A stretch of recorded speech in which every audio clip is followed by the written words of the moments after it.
Fil-qorti quddiem il-Maġistrat Rachel Montebello kompli tinstema' l-kompilazzjoni tal-evidenza fil-konfront ta' Jurgen Fenech bis-seduta ta' tlieta issir kważi kompletament fil-magħluq.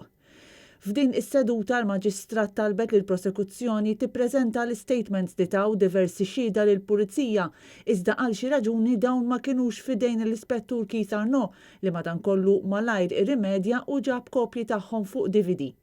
Flimkien ma' dawn l-istqarrijiet kienu ppreżentati wkoll qatt ta' rċevuti. L-istatements li ġew ppreżentati f'din is-seduta kienu jinkludu tnejn tal-ex Chief of Staff ta' Joseph Muscat, Keith Schembri, li kien taf iż-żewġ okkażjonijiet li kien arrestat mill-Pulizija f'Novembru li għadda. U stqarrijiet tal-ex Kummissarju Lawrence Cutajar, ta' Edgar Brincat il-Ġojja, ta' Kenneth Camilleri, ex uffiċjal tas-Sigurtà f'Kastilja, tal-middleman Melvin Teuma, tat-tabib ta' Jurgen Fenech u Keith Schembri Adrian Vella, kif ukoll tal-kaptan tal-jott ta' Fenech Logan Wood.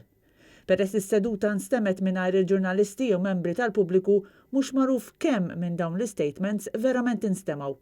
Il-kumpilazzjoni se tkompli nhar l-Erbgħa u 21 ta' Ottubru fl-10 ta' filgħodu.